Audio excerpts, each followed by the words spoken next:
Welcome to the Behind the Bits podcast. Your host, Scott Curtis, wants to learn everything he can about stand-up comedy and take you along for the ride. Scott and his guests talk serious about comedy in every episode. Behind the Bits will uncover knowledge from different perspectives on subjects such as writing and performing stand-up comedy, as well as booking shows and the comedy life. If you're thinking about becoming a stand-up comic, already in the comic game, or a comedy nerd, Behind the Bits is the show for you. Now, let's get Behind the Bits.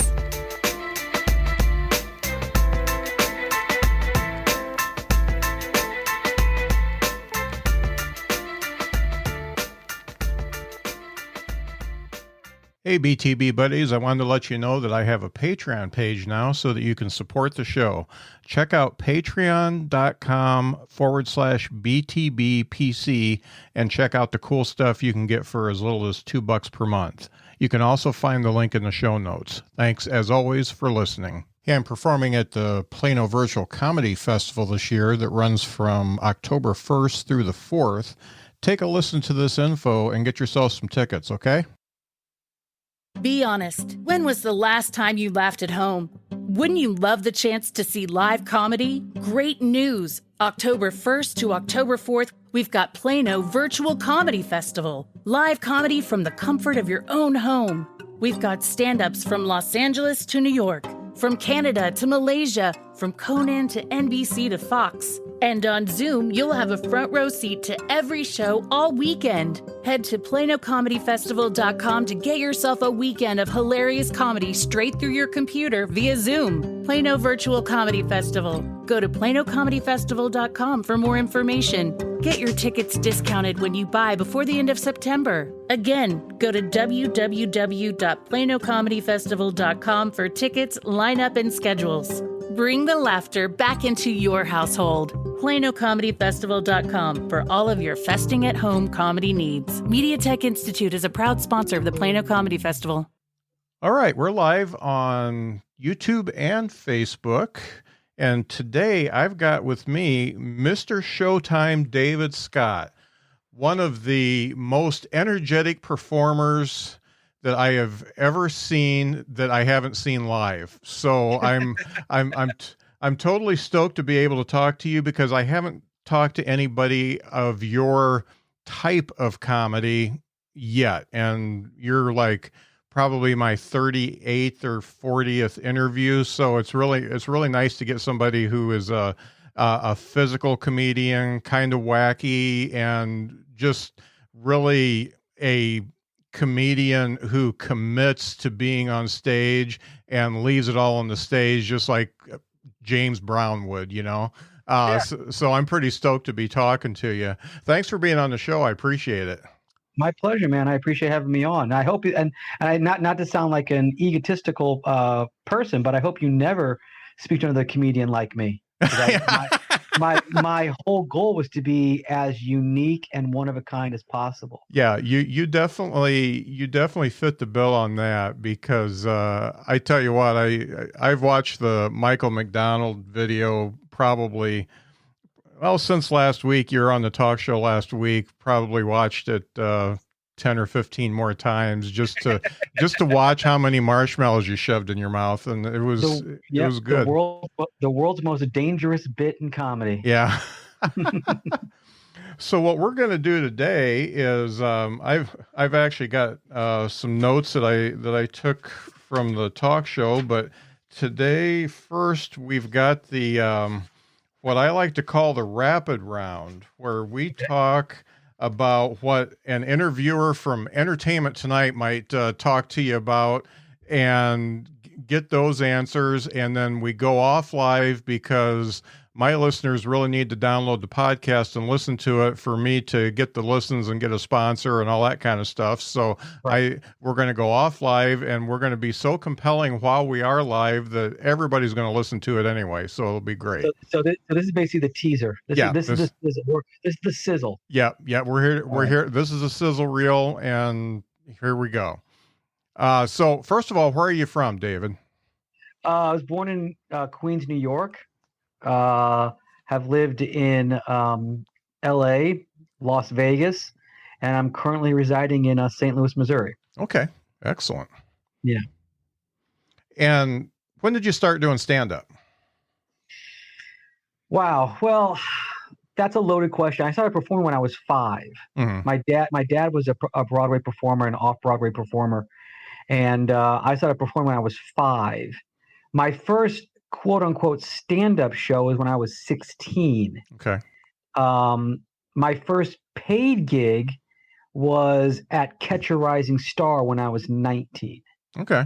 So I became a full-time comedian. I've actually never called myself a comedian. I've always called myself an entertainer. 1994, after I graduated college, I became a full-time entertainer. Okay. And this is kind of off book here, but yeah, after watching what you do, I wouldn't call you a stand-up. You're more of, I was trying to think of who I could compare you to, and it's like Rip Taylor, Sam Kinison, and the Amazing Jonathan, if you rolled them all into one and then added you. So that's great. I mean, I get the Sam Kinison one a lot. Never gotten the Amazing Jonathan before. I've always thought I was more of like Steve Martin was one of my biggest influences as a growing up as a comedian, and also Groucho Marx. Mm-hmm. And of course, Sammy Davis Jr.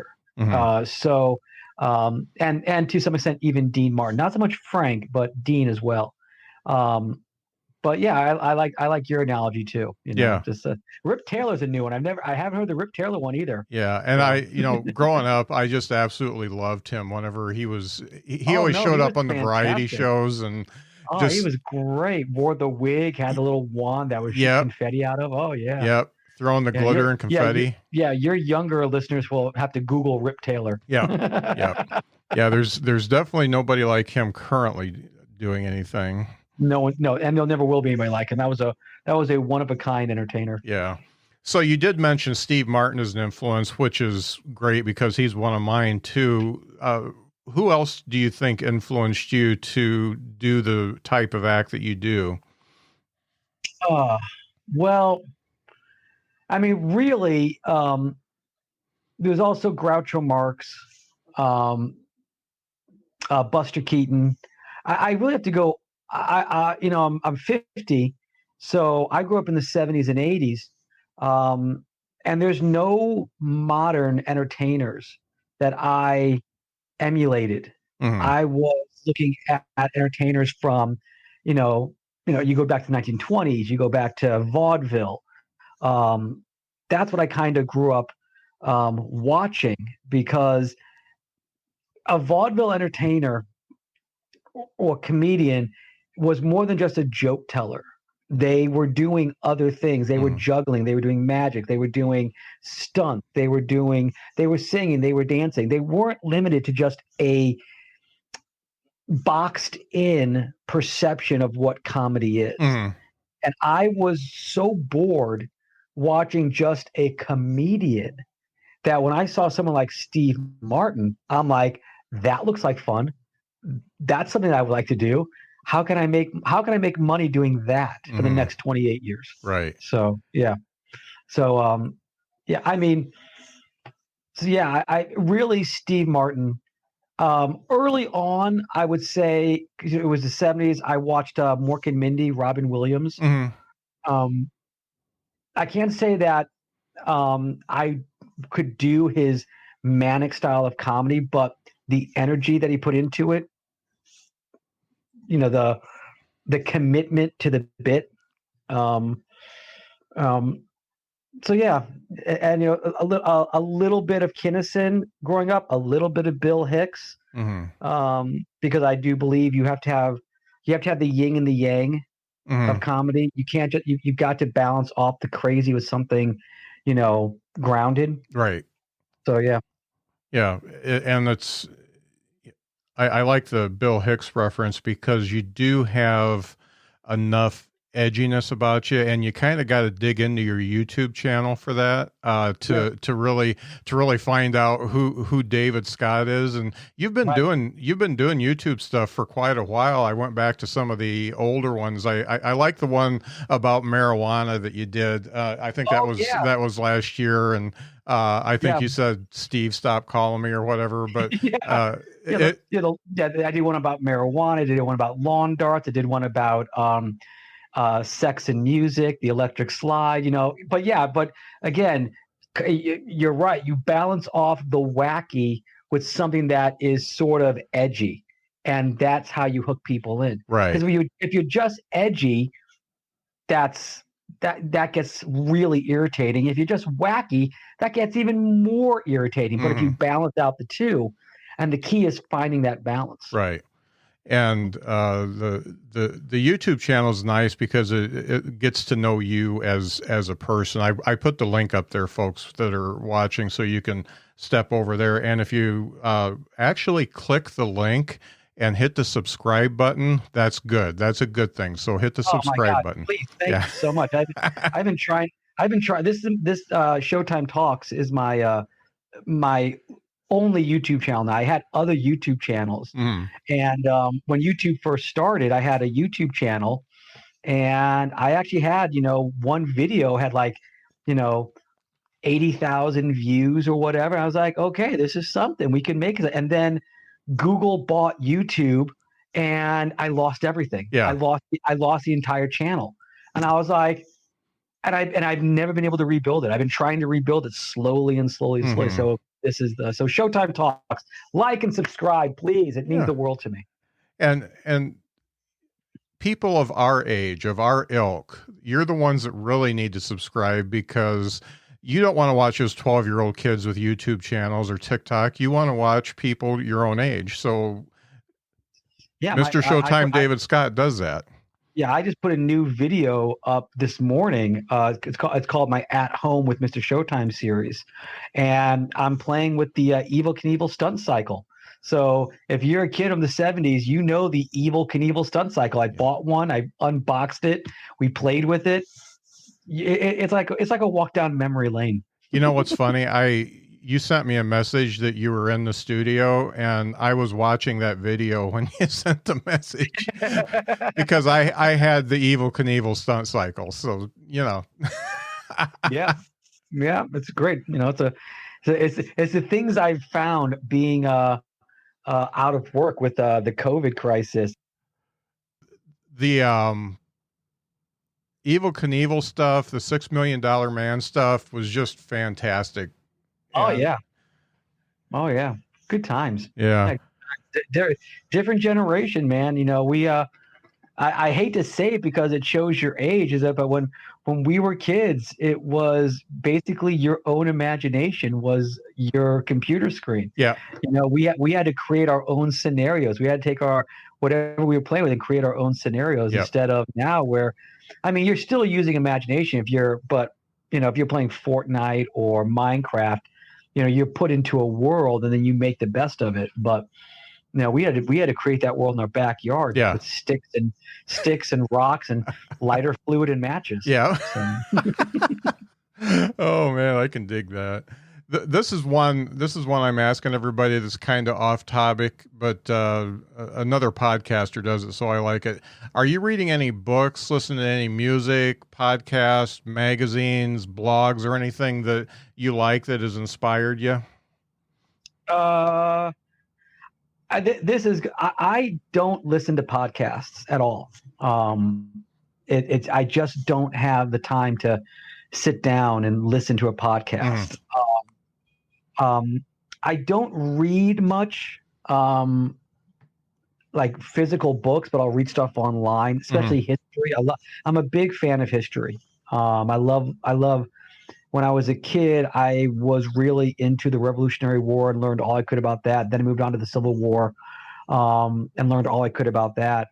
What I've been doing is, I've been watching a TV show called The Umbrella Academy on Netflix. I've seen that, and it is the guy who created it was the lead singer of My Chemical Romance. Okay, and I've never heard any of their music, but it's a really bizarre, wacky, out there pseudo superhero TV show. I just finished season 2, and it's spectacular. It's truly, it's like what would happen if a dysfunctional family had superpowers? Yeah.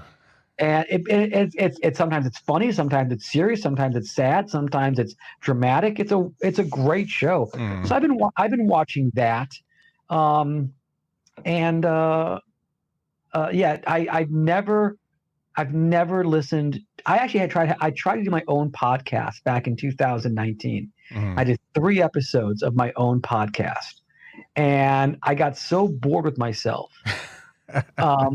And the reason being is because I am a visual performer. Podcasting is audio. I mean, this is great video, video podcasting. This is something that is interesting to me, but like just doing an audio podcast to me is very, very boring. Because I'm a visual act, so I need to visually express myself in ways that are entertaining. I just can't talk about the topics of the day. So yeah. And see, I kind of ride the fence on that, because I really like the audio format, because it forces me. I do it like when I'm exercising or I'm driving or something like that, and it forces me to actually stop and listen to something. So I like that, but I also like the visual stuff, and that's why I do this little teaser, and also started the talk show, because I like that stuff too. So right now you can do whatever you want. So I'm just going to do what I want and see what sticks, and keep it up. I mean, it's all about repetition and content. And that's the one thing I've learned it's weird. I've not taken what I've learned in 27, 28 years of comedy and been able to translate all that over to social media. Because I tell everybody, when young comics, if you want to be successful, keep on doing it, repetition of jokes and new content. But yet when it comes to like social media, I can't apply that, because my mind does not work in 60-second, TikTok videos, or, you put together, like my vlog that I put up today, my YouTube at home was like 13, 14 minutes long. And it was one of the easiest ones I've done, because I was just basically an unboxing of the Evel Knievel Sut style. Then at the end, there was stuff from, other things. But my other videos, I film all week and put them all together, and then I edit it together. And sometimes it takes, 2-3 hours to do the editing. Right. And then you put it on YouTube and you get 30 views. And I'm like, well, if I was working, if there wasn't a COVID crisis, I would have quit it by now. Because I'm like, I'm not going to waste 7 days for 30 views. Right. I'm just not going to do it. Yeah. But now I'm like, I got nothing else going on. Yeah. So I'll film content every day. And on Monday night, I'll put it all together, edit it. And on Tuesday, it goes online. And the worst that can happen is like you totally blow up all of a sudden. You get that 80,000 views on one video. Then you've got all that stuff behind it that they can go back and watch. And so you've actually got a library of content. So that works well. Yeah. The last video I just put up, the one with the Evel Knievel unboxing, it got copyrighted, because I didn't realize I was walking through a place called Six Flags Amusement Park, and in the background, Beyonce's Single Ladies was playing. Oh yeah, and I didn't realize it. It's the background. It's like Muzak in the background of the amusement park. And I put it online. They go, "Your video has been flagged for copyright infringement." And they go, "What the hell are you talking about?" There's no. And I listen back and go, "Oh yeah, there's 10 seconds of the single ladies, the single ladies, the single ladies." So I had to go back. I had to mute that. So if it does blow up, it at least gets monetized. Yeah, no doubt. that stuff with the music just drives me crazy. And the funny thing is I look for a lot of independent podcasts, and I see these podcasters like using music. I mean, you're a Kiss fan, so somebody will use Rock and Roll All Night to Right. open their podcast, and they don't get flagged for it. But I know if I use 10 seconds of a Judas Priest song that I like, then I'm going to get flagged and my whole podcast is going to blow up. So I don't touch anything that is licensed in any way. No, that's the smart way to do it. I mean, I would if I didn't want to monetize, I wouldn't give a shit. But Yeah. But eventually I gotta go, maybe they'll blow up and maybe one of them will monetize that. Yeah. So, Okay, so last question for the rapid round. What comedy album or special would you consider to be your all-time favorite? Oh, well, it would be Wild and Crazy Guy by Steve Martin. Mm-hmm. Probably the epitome of live comedy recordings. Yeah. Because because even though you're listening to the record, you can visualize everything's going on. Yeah. Because again, he's a visual act. Steve Yeah. Martin's a visual act. And he puts his act on an album. This is an album. Mm-hmm. And you can visualize he's doing a thing about, juggling cats. Yeah. Or playing the banjo. You could arrow through the head. You can visualize it. So I without a doubt, this is the if you've never heard Wild and Crazy Guy, Steve Martin, it's brilliant. It's absolutely brilliant. So. I wore that one, and Let's Get Small out completely. Let's Get Small, yeah. Absolutely. Yeah. So those were great albums. Okay, folks. Well, this has been the rapid round with Mr. Showtime David Scott. Look in the comments. I put the link to his YouTube channel. Get over there and subscribe. I'd like to see those subscribers go up. And then if you want to hear the rest of this, you're going to have to subscribe to Behind the Bits and listen to it when it comes out, because we're going to get into some stuff, because I got notes. I don't usually have notes, and I got notes here. So we're going to go off live here, and make sure to tune in after this. I've got a couple special things to talk about in the check-in, which will come out somewhere around 5:30. So we'll see you on the other side, folks. A lot of things struck out to me when we were talking during the BTB talk show, and something came up when early on in our conversation today. You talked about your dad being a Broadway actor. Can you tell me what life was like for you growing up in that type of a family? Because I grew up in a plain old ham and egger type family. We just went to work and came home and went on vacation and stuff like that. My dad was a performer, and by the time I was born, he had basically retired from Broadway, but he kept on performing in a group called the High Notes.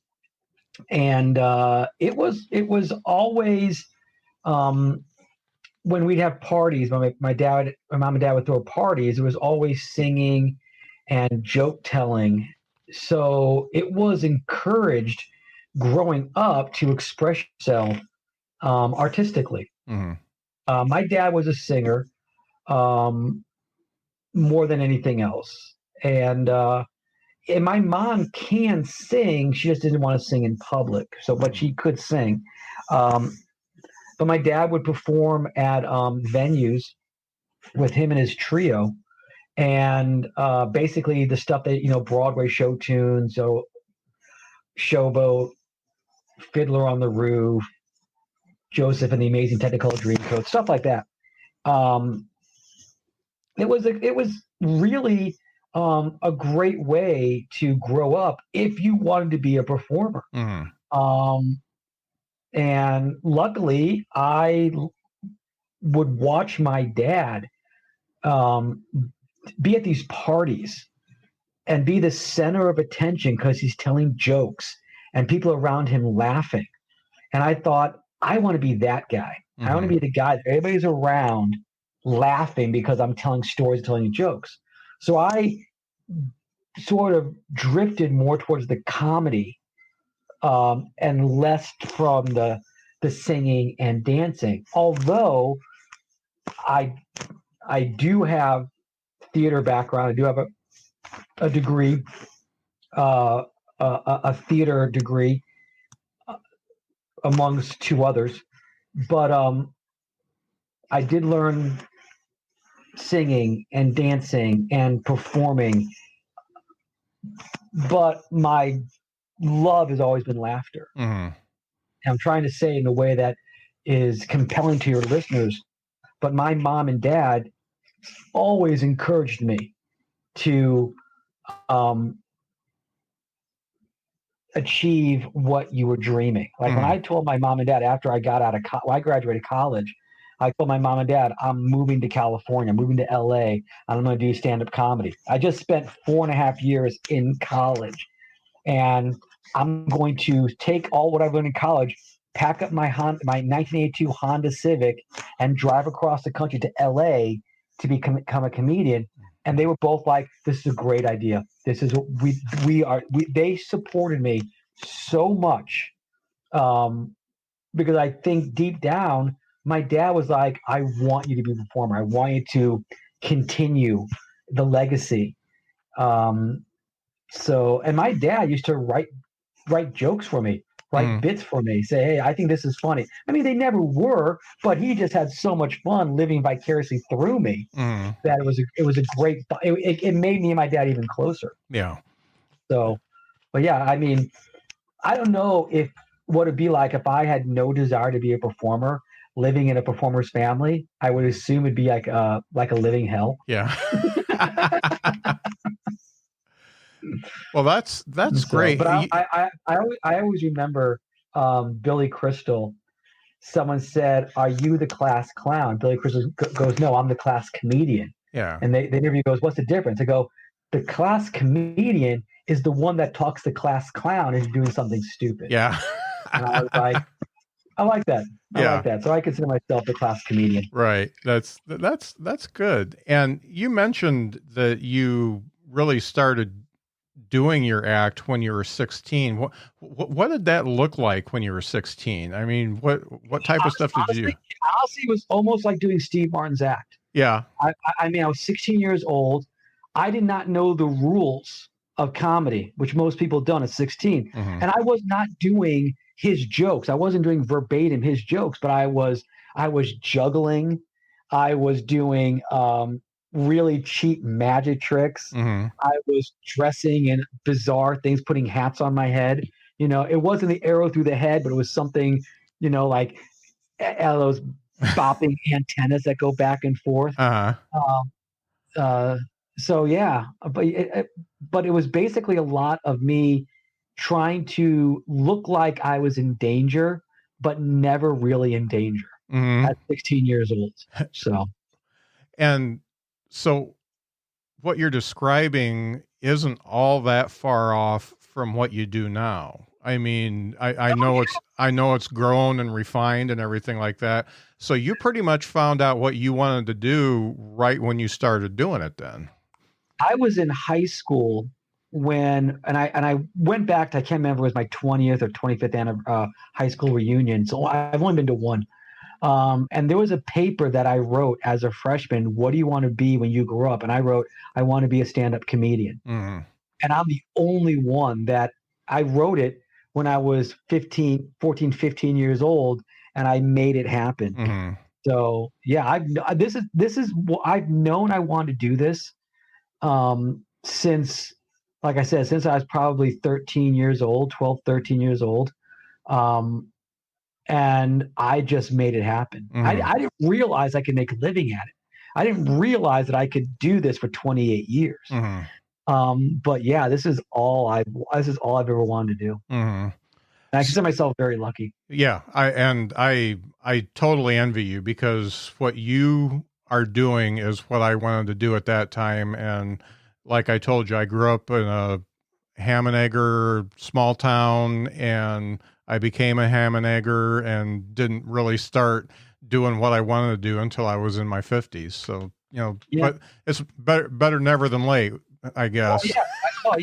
Better late than never. So it doesn't matter how you get there, just as long as you get there. Yeah. You know, but for me, I knew very early on I had great support, and I had great parents that encouraged me. And I caught a lot of breaks that made it so that I could progress along the comedy chain really fast. Right. Because if there was, you know, I mean, I honest to God don't know how young comedians do it. I really don't, because there is not enough work. There's not enough venues. The money is crap. I don't know how you're a young comic and trying to break in this business. Because when I was in LA back in '94, I was doing 14 shows a week. Yeah. And there was never a time where I actually did say to myself, I'm just not doing a show tonight. I just need a break. But there was so many opportunities to be on stage that you could do a show every night. Some of the shows were great. Some of the shows were crap. That's open mics, coffee houses, whatever. But if you wanted to be on stage 14 times a week, you could be on stage 14 times a week. And when you're on stage 14 times a week for 6 months, you're going to either realize you're not funny and you have no talent, or I got something here and I'm going to keep on pursuing it. Right. And nowadays, if you get on stage twice a month, you're lucky. Even before COVID, even before the coronavirus, because there are just clubs aren't doing open mics anymore. There are no, coffee house venues where there is an open mic on a Tuesday night at, Betty Jane's Cupcake Emporium. There's no places to do shows. So I don't know how young comics are doing it. I mean, I guess, they're doing these YouTube things and they're blowing up on YouTube, which I don't think is really great for comedy, because having a great YouTube video and having 1 million views when there's editing and sound effects and background music does not translate to the stage. No. A lot of these YouTube acts, well, I'm going to go to the comedy club. I'm going to be a comedian on the comedy club. And they go on stage and go, wow, this is hard. Yeah. So much different. This is. So one thing I got to credit the young folks for is, no matter I'm in a small town here and there's a group of younger guys getting together and they call it DIY comedy, and they are making comedy happen wherever they can. So like they did a show at a whiskey distillery this weekend I saw the pictures of you on a loading platform. Yeah, off the loading dock. And it sucks. It absolutely is not a comedy club, but at least they're making an effort. And there's probably 30 people there.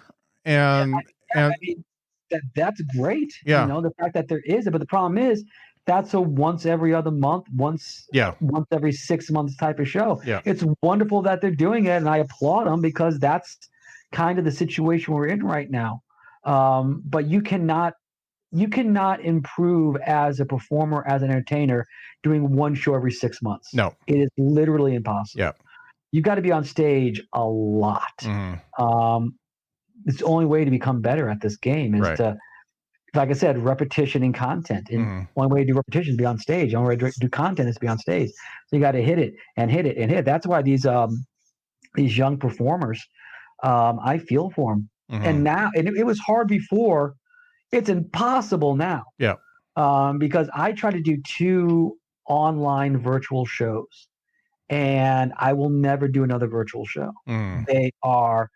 They're damaging to me personally, performing wise, because I need an audience. Yeah. Trying to do a show in front of nobody. It's not, you can give a speech, you can give a performance, but you can't tell jokes. Comedy is one of the very few entertainment mediums where you need to have feedback instantly from an audience. That feedback can be good, it can be bad, it can be booing, it can be applauding, it doesn't matter.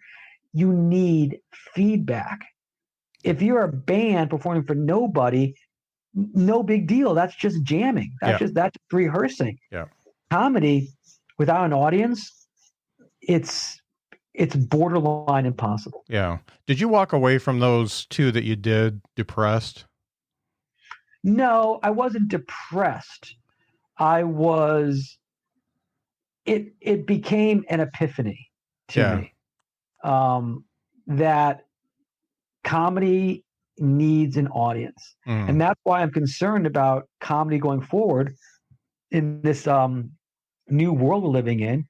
Is will there be comedy once COVID is either accepted or a vaccine? Because I mean, when the coronavirus hit in March, I was on the road. I was like on week 4 of what was supposed to be a 16-week tour across the country, and everything got canceled. And then Tulsa, Oklahoma called me up and said, "Hey, Tulsa, Oklahoma has allowed us to do shows again in end of June. Can you come out and do it?" Second or third week in June. It's like, we know we canceled you, but this was your week, and we're reopening. Do you want to do it? So I did it. And this is when Tulsa was okay. There weren't. This is a week before the Trump rally, and then of course coronavirus blew up in Tulsa. Right. This was the week before, and we had great crowds. We had great crowds. And then 2 weeks later, I was in Kenosha, Wisconsin, and people were freaking out. Shows were not. If it was. I can't even say they were decent because the crowd was so small. And then I went from Kenosha, Wisconsin to Vero Beach, Florida, in a room that holds 300. That I've sold. I do 4 shows, and I've sold all 4 shows at 300 people a pop. They're now selling 80 tickets, and we're having a hard time selling. We're having a hard time selling out. We sold out 2, and then I went from there to Myrtle Beach, South Carolina, another place where I would sell lots of tickets. And I think our biggest show was 70. That's a room that holds over 200. All right. And then I went to Chattanooga at the Comedy Catch, and again, same thing happened. Small crowds.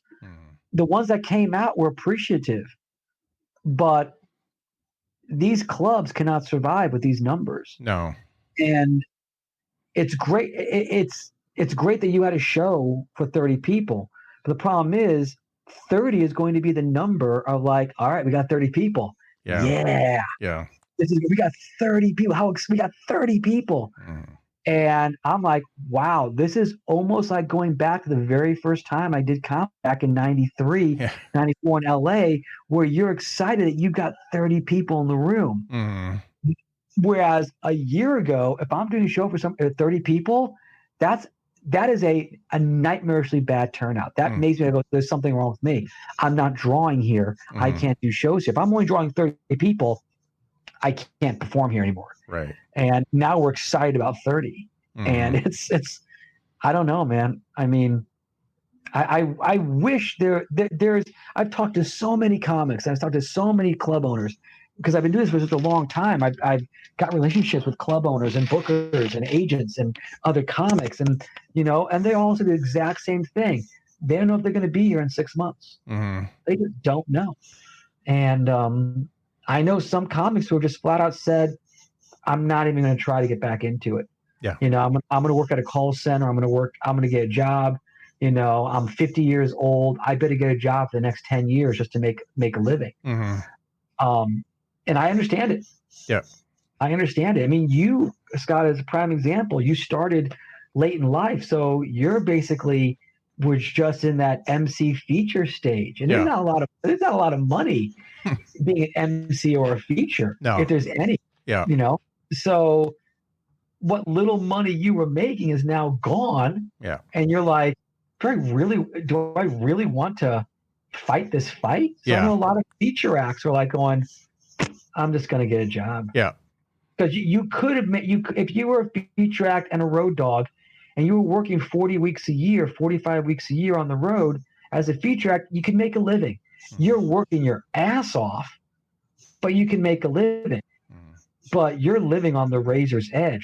One bad week, and all of a sudden, I can't pay my rent, can't pay my car payment. It only takes one bad week, and now you've had 6 bad months. And I know a lot of comics took the enhanced unemployment, and that was a lifeline for a lot of comedians. And now that's gone. And they're like, what do I do now? I know a lot of comics that were living in their car before COVID.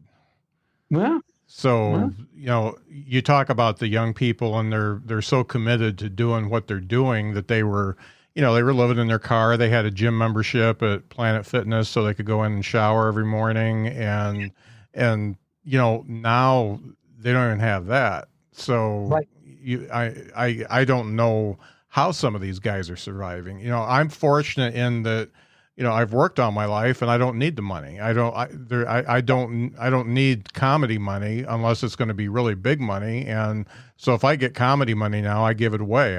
I give it to somebody else that needs it and do it that way. But I would rather perform than not perform. That's for sure. So, Sure.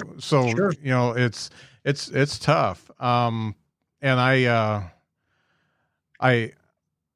see these kids that are still hustling, and I see people. The funny thing is I do not, when I asked about being depressed after doing the online thing, I've done a few of those, and I've walked away from most of them just being depressed as hell, because there's two things that are hitting me. One thing is I'm not cut out for that. And the only way I can do it is if I play a character.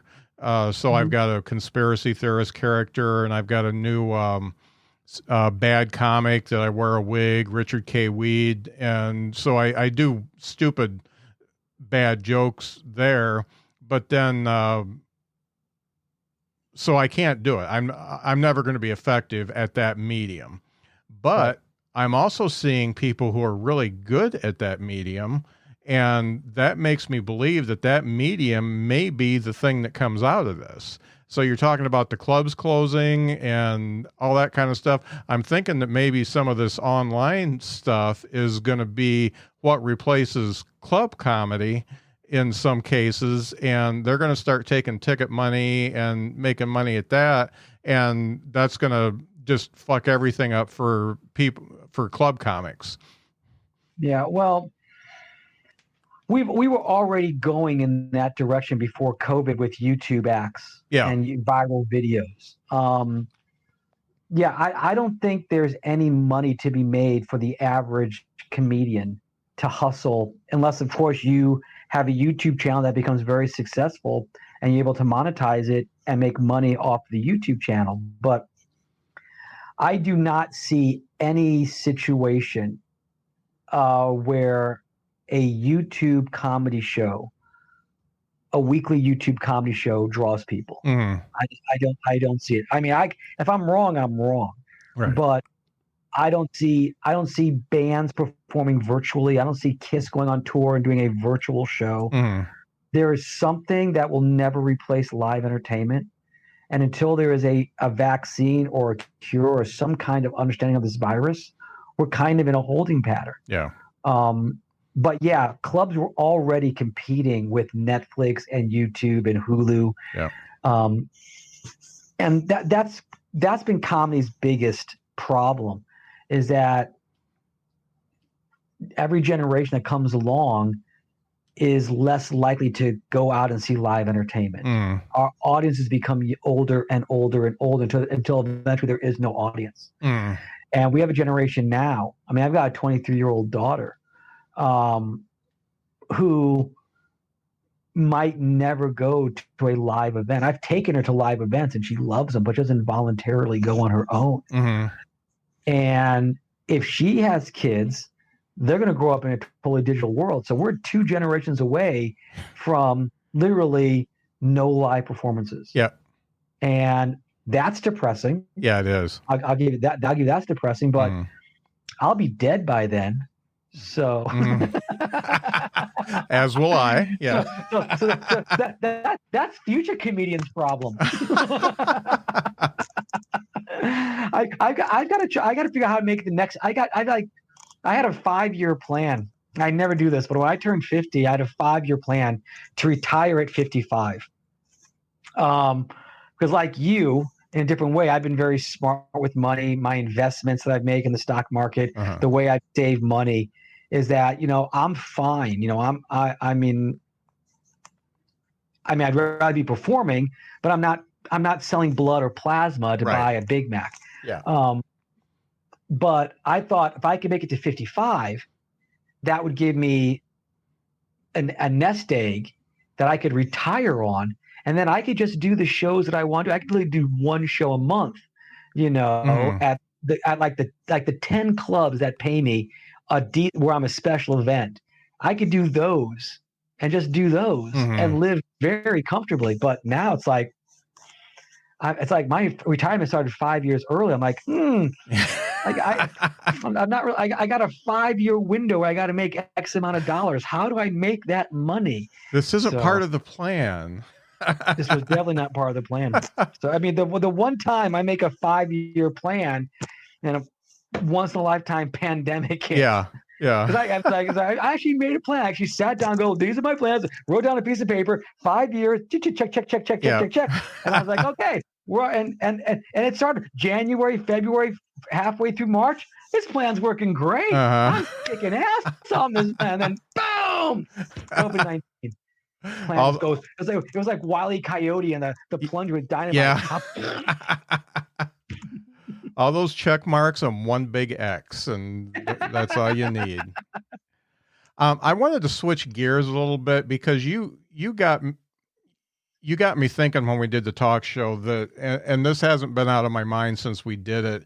You told me that you got inspiration for your act from the Rat Pack, and just because I have to say this, because I had somebody on my talk show that didn't know who Dean Martin was. The Rat Pack was Frank Sinatra, Dean Martin, Sammy Davis Jr., Peter Lawford, and Joey Bishop. So we had 3 singer performers, and Peter Lawford was an actor, and Joey Bishop was a comic. So they were the ones that kind of ruled Vegas and about 5 years. Yeah, the stages for a long time. And you told me that the reason that you really dug them is because their whole act was kind of an inside joke, and they were playing to that inside joke, and that's how your act came about. Can you expand on that and talk about how your act became part of something that you wanted to do that would make you laugh? Oh yeah, absolutely. The Rat Pack, first of all, explain that Joey Bishop wrote everything. He was the writer. All the bits, pretty much Joey Bishop wrote. Joey Bishop is underrated. If you want to read a great book, read Joey Bishop's I Was a Mouse in the Rat Pack. Okay. It's a great book. Joey Bishop's book. Does not get credit, nearly as much credit as he deserves for what he did. But what made the Rat Pack, and eventually it just became Frank, Dean, and Sammy, the 3 of them performing. Early on, when they were filming Ocean's 11, Peter Lawford and Joey Bishop were there. But then after Ocean's 11, it was just pretty much Frank, Dean, and Sam. Every now and then Joey Bishop would show up, but Peter Lawford, by that time, he was kind of gone. He had a falling out with Frank. Yeah. But what made the Rat Pack so special was that they were having more fun on stage than the people in the audience were. And what they were doing is that they were letting the audience behind the curtain to see what goes on backstage. All the ribbing, all the joking, all the riffing. They took that concept of what they talk about in the dressing room or in the wings or in the hotel room, and they brought that onto the stage. So you were almost like seeing a private conversation. Right. And I thought, how absolutely awesome is that? How great is that you're allowing the audience to see basically a private conversation? Because what made the Rat Pack so great is that when Frank is performing, Dean and Sam are in the wings on a microphone heckling him. Yeah. And they would do it for all of them. There was one very, very famous time in Las Vegas where no one wanted to follow Sammy. Sammy always went last. No one wanted to follow Sammy. Dean wanted to get off stage as fast as possible, so he always went first. Frank, who at the time was the biggest star, actually was technically the feature act for Sammy. Yeah. But Dean would start the show. And Dean knew that Frank never watched his set, never watched it. So Dean went up there and sang the first 3 songs of Frank's set. So Dean goes up there, sings Frank's 3 songs, walks off stage. Out comes Frank Sinatra, having not seen any of Dean's set, and he goes out there and he sings his songs. And no one's applauding. It's like, we've heard all these. He can't figure out why. And then Dean on my video goes, "Oh, hey, Frankie, hey, Pally, I kind of changed up my set, and I sang your song." And everybody just started laughing, because that's what they would do. They would cut each other up.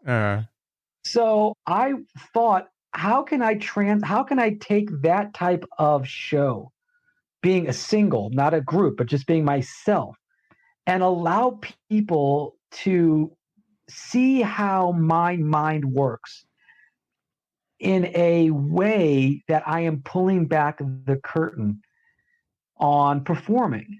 And the day I quit comedy will be the day I'm no longer having fun on stage. Because I love being on stage. I see some comics who dread being on stage, who don't look forward to, who are bitter and surly. I'm like, well, then why are you here, man?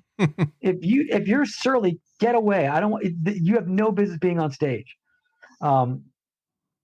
My love of performing is what I try to present to the audience, and I let them watch my show as if they were at my house at a dinner party. Would I be doing these exact same bits? Yeah, I would. Yeah. I'd be shoving marshmallows in my mouth trying to sing What a Fool Believes. I'd be trying to get out of a straitjacket. I'd be trying to read someone's mind. I'd be trying to teach someone how to play the air guitar. These are all things that I took from the Rat Pack performance of having more fun than the audience and letting the audience come along for the ride. That's pretty much it is. I let the audience come along on the ride. I'm not there, to hitch my wagon to the audience. The audience has got to come along with me. And it's up to the audience. They want to join in on the fun, because I'm not coming with you. You're coming with me. Right. And you're watching something that, as you said at the very top, is hopefully that no one else is doing. Right. No one else is doing this, because I like to believe that when people are watching me on stage, they're saying, I would love to hang out with that guy. Yeah. That guy'd be fun to hang out with. I bet he's just like that in the backstage in the green room. And they'd be right. So I try to show that when I'm on stage. Yeah. And it's an experience rather than just an act. It's first off, you use a crowd, and they're part of the act, and it's so unique. And the reason why this stuck with me so much is because I watch your stuff and I'm like, where could this stuff come from? Because I got the Steve Martin stuff and stuff like that, but the thing is as good as Steve Martin was, I don't think the stuff that he did, because he's such a philosophical guy, I don't think that stuff really made him laugh so much. He was just, when you read his book, Born Standing Up, he was just trying stuff until he found out what would fit him and the audience at the same time. And you came up with, okay, these guys, Frank and Sammy and Dean are doing all this really inside joke stuff, and they're bringing it outside, and they're doing stuff that makes them laugh off stage and bringing it on. And then it just made a total connection with me. I'm like, oh yeah, that makes sense. And the funny thing is I feel the same way about Dean Martin. When I decided to do that talk show, I absolutely wrote in a part for Dean Martin, because he's always been my guy. And, some people like Elvis and some people like Sinatra, but my mom had the Dean Martin box set, and I listened to it all the time. I watched all the Martin and Lewis movies, and then I watched Matt Helm a million times. And so, one of the things I absolutely loved about him, and you know it from seeing him do his variety show or the roast or whatever. He did not prepare anything at all, ever. He just showed up and said, okay, what am I supposed to do? Where's my mark? And just did it. And I always thought that was cool. Yeah. Bob Newhart was a writer on the Dean Martin variety show, and Dean Martin hated to rehearse. He'd read the script and then he'd go out and just do it. Yeah. Because he liked the spontaneity. Jackie Gleason was the same way. Jackie Gleason hated rehearsing. Yeah. He thought the spontaneity of it is what makes it real. Dean Martin is what I call sneaky funny. Yeah. And what I mean by that is that he's effortlessly doing it. You know, whereas Jerry Lewis is painfully funny. Yeah. And the fact that he is trying so hard to make you laugh, it's almost painful to watch. Yeah. I'm not a Jerry Lewis fan because of that. You are trying so hard to make someone laugh. You are no longer funny.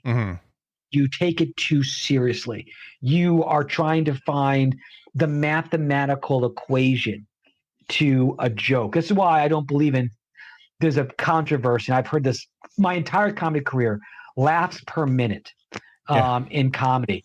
And biggest bunch of bullshit I've ever heard in my entire life. Laughs per minute is bullshit, and I will argue with anybody who says differently.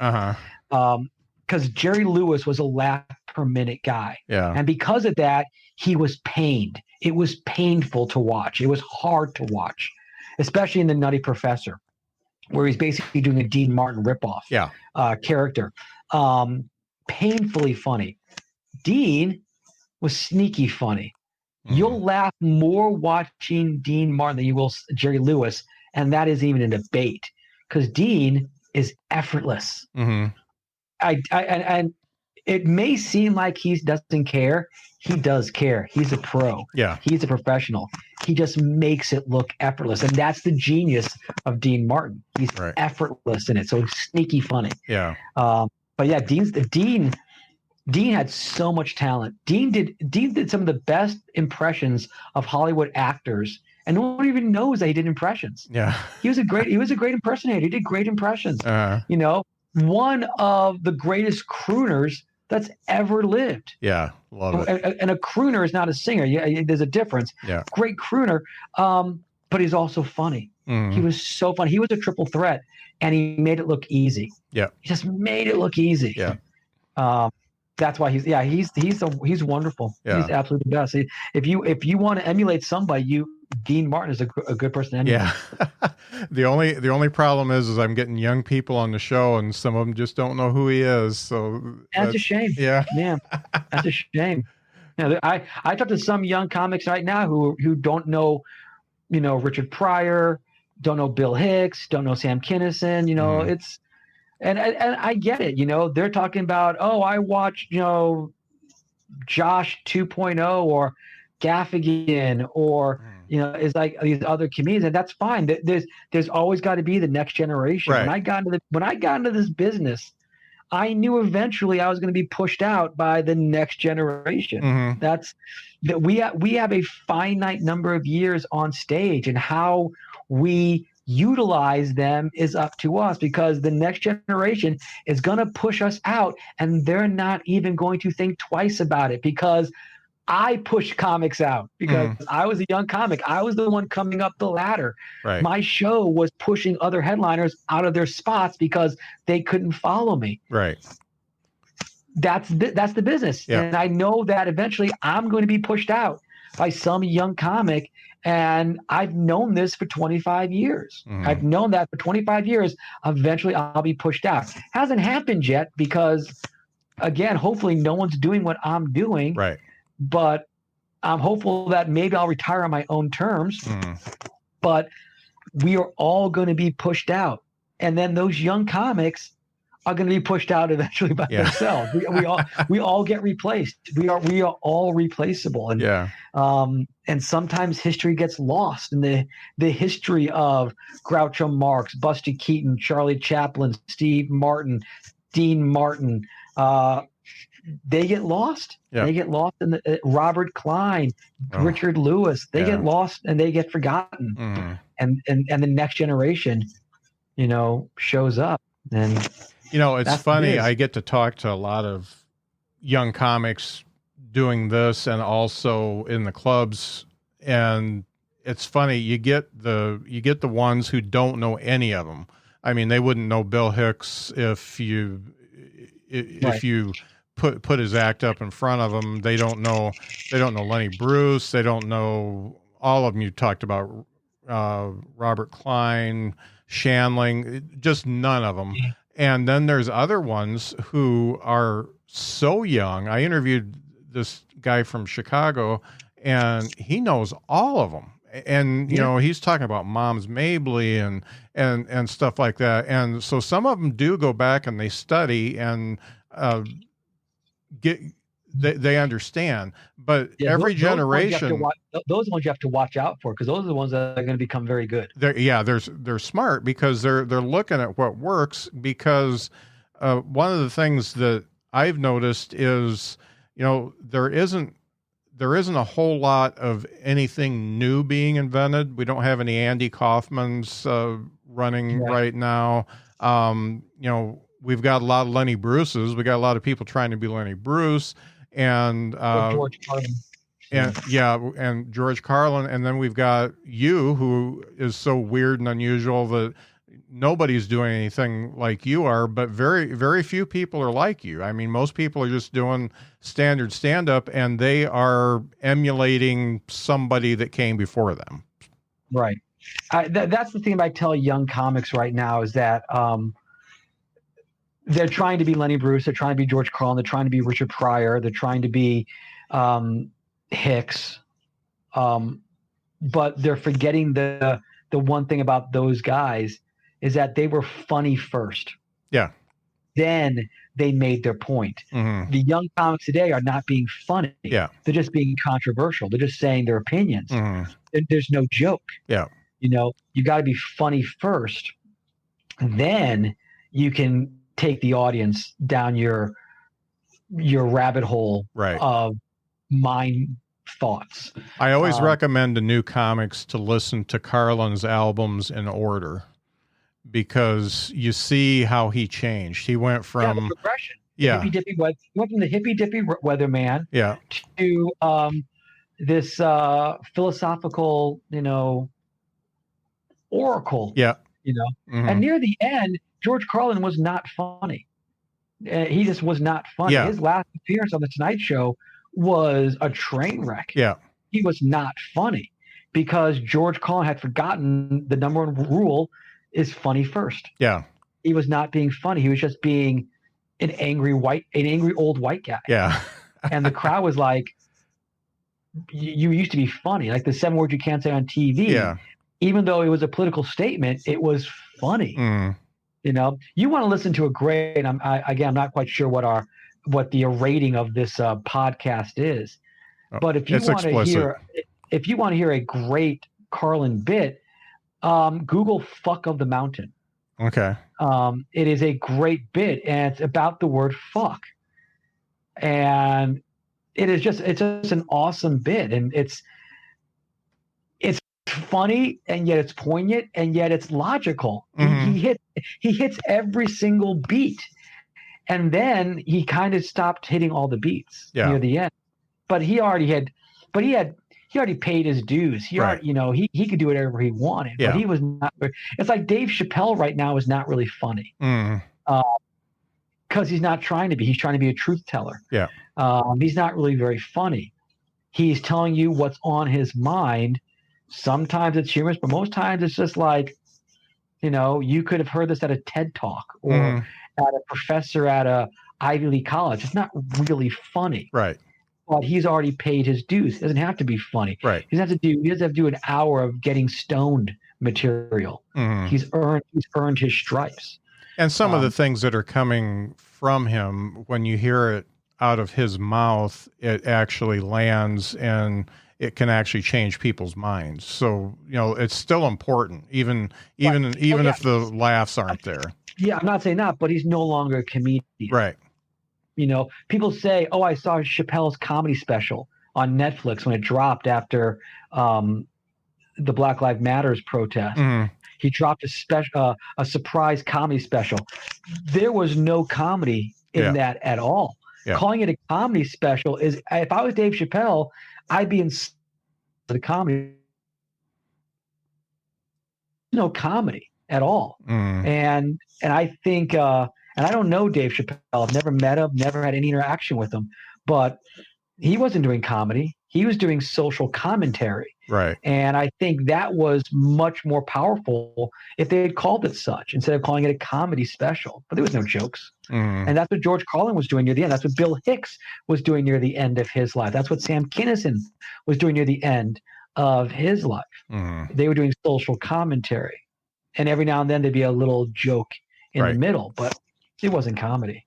I watch a lot of Bill Hicks interviews, and he was such an angry man. There was so much anger in that guy, and I mean, he was a genius too. He was angry at the United States. Yeah, he was angry at the United States. I think part of it was that he was angry that he was a god in Europe, but yet he comes to the United States and no one would pay to see him. Yeah, and that made him angry.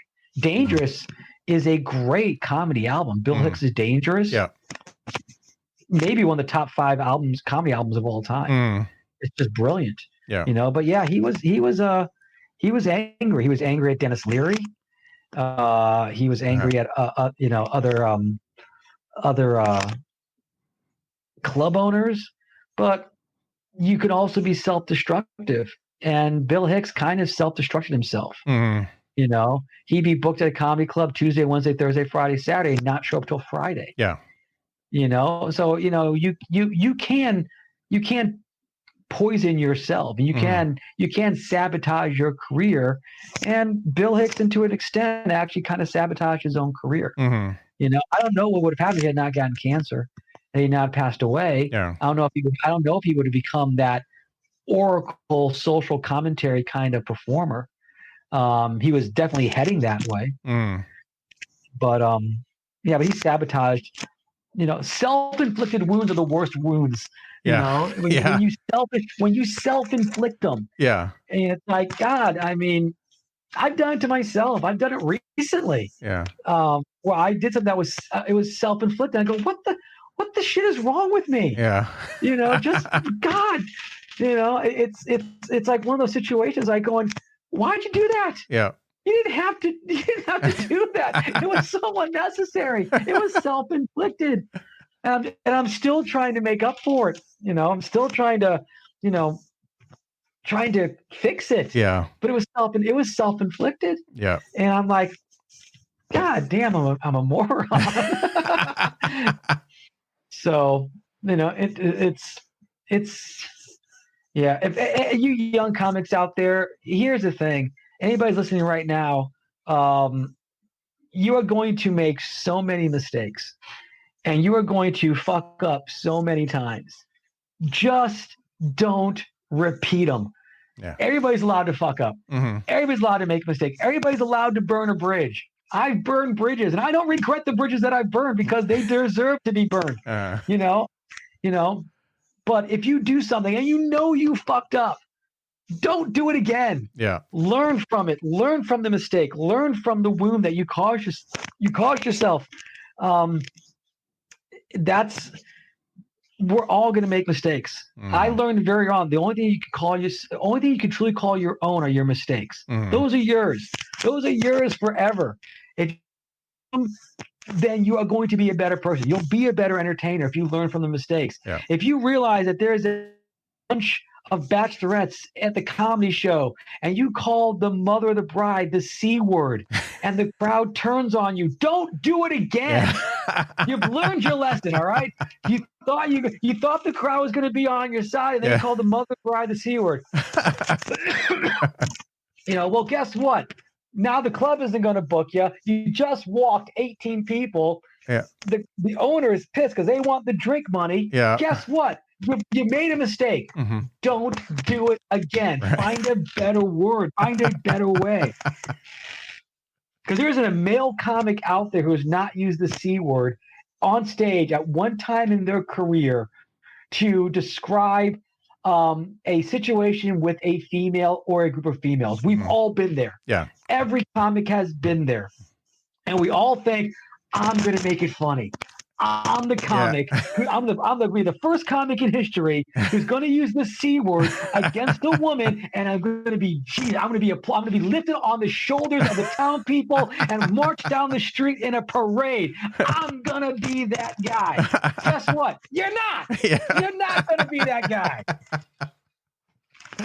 That's great advice.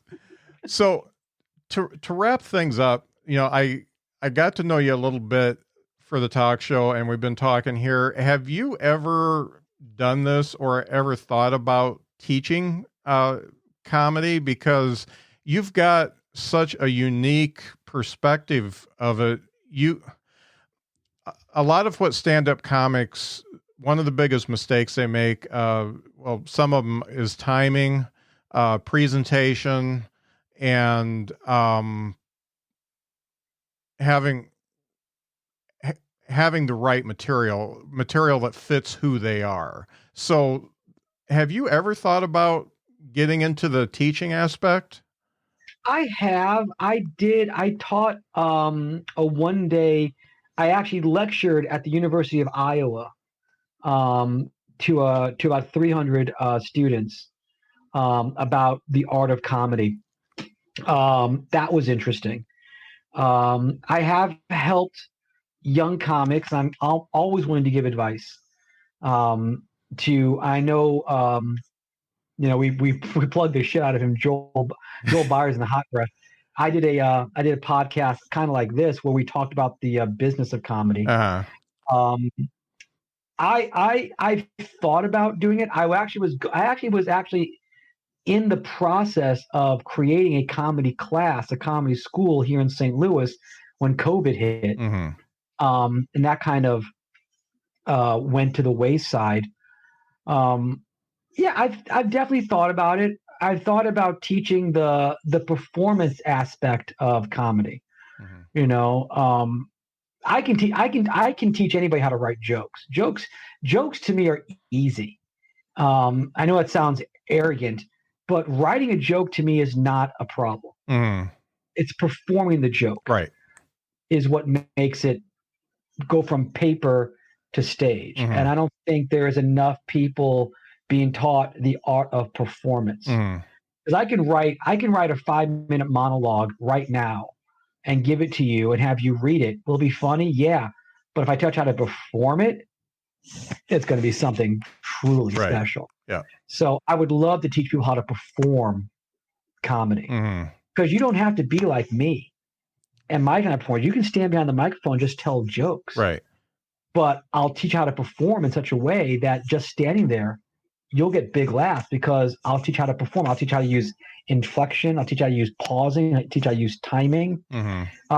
I've definitely thought about it. The opportunity has not really arisen for me to do that, but I've thought about it, and I have helped out numerous comics throughout my years. I've told this to a lot of people. I love performers, young comedians, and by young I mean number of years in the business, not age-wise. Right. Because I consider you a young comedian. I love young comedians with passion. You cannot teach passion. Right. Without passion, you've got nothing. Yeah.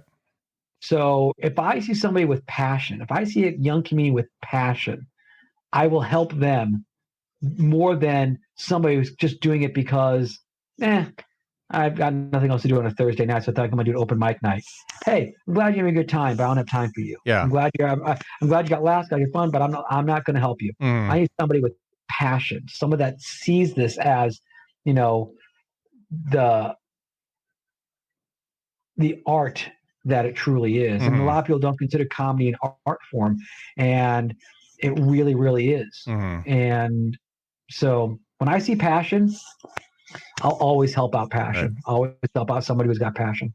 Yeah. You impress me as somebody who, first of all, you talk about your love of history, and you're able to talk about especially the history of comedy and the history of performing, but also you are very invested in the performance part. And just to give you an example, I had one of an old school comic. His name's Lou Deck, and he was one of Mitzi's originals at the Comedy Store. And he looked at a tape of mine, and he's the only person that ever gave me criticism on the way I took the stage and the way I left the stage. And he said, you didn't command the stage. You didn't do anything memorable when you left. So everything in between makes you forgettable. And so that, just those notes totally changed the way I take the stage and the way I leave the stage. And, but nobody else did that. And you would be the type of person who would notice that type of thing. You gotta, no matter what your way is, I mean, you can be somebody who runs up on the stage, or you can be somebody who takes the mic out in a certain way or leaves the mic in, goes to a certain part of the stage. It becomes your signature move, and it becomes memorable. And you are somebody who not only knows that, but can articulate it. And I've seen that just in the short time that we've spent together over the last week. And that is something that a lot of people don't have. There are a lot of people who know what you know, but they can do their act, but they can't articulate it because they are so wrapped up in either their own act, or they just don't have what it takes to say the stuff out loud. Yeah, well, that's true. I mean, some people just aren't cut out to give advice or give feedback. They don't know how to do it. I mean, I very rarely, if someone asks me for, hey, can you watch my set? I tell them, I'll happily watch your set, but do you want me to give you advice, or just want me to tell you what you want to hear? Right. Because I'll do both. Yeah. Like, I want to give advice. I go, if you want me to give you a critique of your show, just know, I'm not going to blow smoke up your ass. Yep. All right. If I think, and I've told young comics, I go, listen, I'll be right now. If you just want to be like, no, just tell me what I want to hear. I go, hey man, if I hear that, I go, hey, just keep writing. Yeah. That's my advice to somebody who just wants to hear what they want to hear. Yeah. Just keep writing. If you hear a comic that says, yeah, man, just keep writing, that means that you're not doing a very good job. Yeah. That's code for you're really quite bad at it. Yeah. I was so happy that Lou pretty much ripped me a new one when we did it over the phone. We didn't even do it video wise, and we did it over the phone. But at the end of it, he says, at the end of this, I'd probably give you an 87. And he says, I don't give too many people 87s, but I had a book like this, and I probably had 6 pages of notes that he gave me. And it's really good when somebody is honest. Lou knows his stuff. Yeah, Lou knows his stuff. Yeah. He listens to what somebody says. He knows, he's been there, he's fought the battles, he's been in the trenches, he knows what works, he certainly knows what doesn't work. Yeah. So good guy to get some feedback from. Absolutely. Yeah, no doubt. Well, this has been a good talk, David, and I want to kind of bookend. We talked about how to get to your YouTube channel, but anything that you want to direct our listeners to? I know you've got a website and the YouTube channel. Where do you want the listeners to go to see your stuff? Well, like I said, alwaysaskformore.com is the website. Mm. It used to be full of tour dates, not anymore. But from alwaysaskformore.com, you can go to my Facebook page, my YouTube page, my Instagram page. All the links are up there. Okay. Or just go straight to my YouTube page, Showtime Talks, youtube.com/Showtime Talks. And there's a bunch of videos.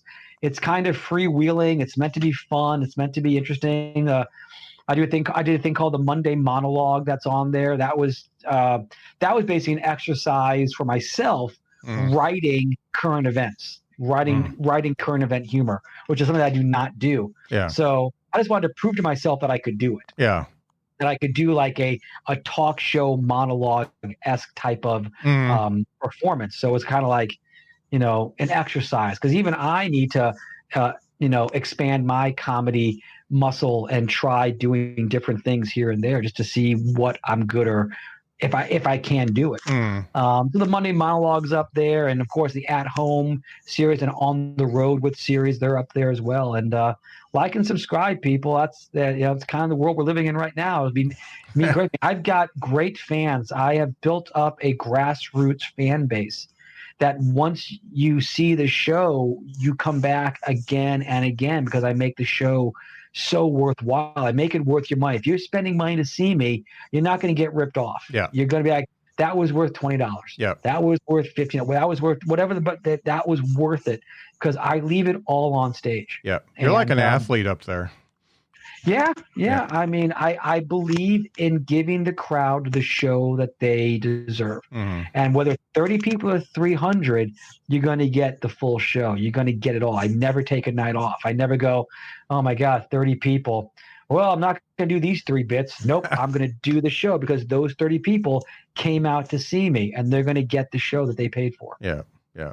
Well, it's been fantastic talking to you and getting to know you a little bit better. You're one of those guys that I'm so glad I got you on the show because there ain't nobody like you. So it's a good notch in my belt for that one. Well, it was thanks for having me on and on the interview show as well. It's been a blast and stay in touch, man. Yep. Thanks a lot.